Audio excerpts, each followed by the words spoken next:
for leader with another type of skin, and he has the same bloody mind in his head. Because that is what is really at stake here. It's not just a question of skins. No man is responsible for the skin he's born with, but you are responsible for the mind you sustain. You may not be responsible for the mind you came up with, because that may be a part of your miseducation, as I was not totally responsible for my mind at 24.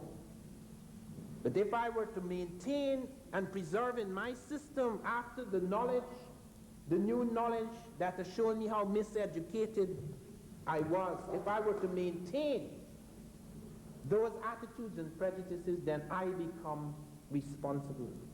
It is absolutely necessary that this kind of knowledge be not a mere accumulation of facts, be not merely something to boast about in a frivolous manner, but something that genuinely brings about a shift in consciousness. We have to think anew. And as a result of thinking anew, we have to act anew. That is the reason why this is so important to all of us, blacks and whites. That is the reason why it is not an activity to be seen simply as subversive or something that has to be inspected by the police. It is something that you have to understand is necessary. It is happening in the world. We are only giving it a certain direction, a certain expression. It is not something that is going to die or pass away, because it is impossible, it is utterly impossible to sustain this sort of psychological oppression, which is worse than chains. It is utterly impossible to maintain this kind of bondage to a certain kind of image, a certain vision of the world, which we know to be false and which lies at the foundation of our civilization. This is why history is pertinent, urgent, and urgent. It is because we are not dealing with the ghosts of the past simply. We are dealing with the living present. Everything we do, everything we think is affected by the past, our conception of the past. What happened 10,000 years ago and what happened 10 minutes ago occupies the same space in this consciousness. They are juxtaposed. Hence, when we study history, when we revise history, we are seeking to revise the living present and the future yet to come. Thank you very much.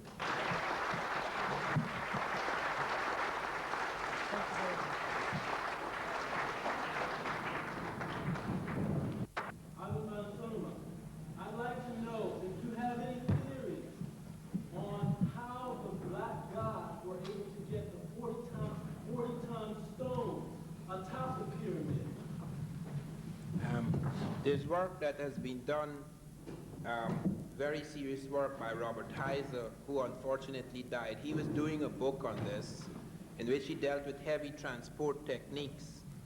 We have not found all the things that we would like to find to make it quite clear to us how the Egyptians managed to do some of these things, but most of the evidence he suggests comes from those things they abandoned.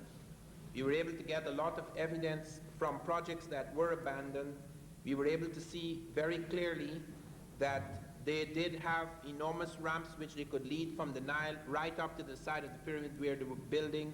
Then they could lead another ramp up. They could go higher and higher until they got the stones going up the ramp. We've also found that they were using a very odd process, which I don't know if we can repeat at the moment, in which they were able to soften stone, in which they were able also to, they were pouring something on the ground or on wooden planks, and they were able to push very large objects along those wooden planks. Just as we could push heavy objects across snow, it would just slide over as if it was sliding over ice. They seem to be, there's a picture of them throwing this material down, this peculiar mixture down, which enabled them to move enormous objects with great ease. And they would have these great ramps at the side, and as they built higher and higher, they would bring the ramp higher and higher, and then bring it down, destroy those ramps as we destroy scaffoldings in building on the side of the building. They would then destroy this And that is how perhaps they were able to move some of these things. We also found things about their quarrying, how they would pour water into the natural faults of the stone and able to break it up, and how sometimes they would take hold. The reason why they could build 6-sided, 7-sided, 10-sided, 8-sided pieces, whereas we normally only build in 4. They could build in 6, 7, 8-sided pieces. They would crack the quarry wall sometimes, exploiting the natural faults, and then reconstruct the quarry wall. Sometimes they would reconstruct parts of the quarry wall so that you could get it all knitted together. Some of their methods of softening stone and enabling it almost to glue itself onto the other piece of stone without you being able to push a hair between. We do not fully yet understand how they did this, but we have some idea that they did have some method for softening stone in order to work it and in order to knit it together.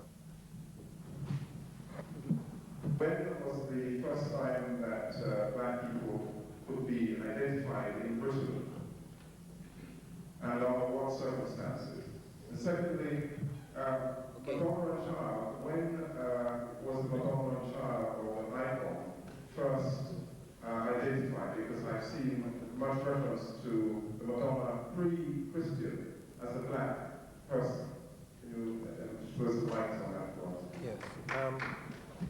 You have asked me so many things I don't know where to start.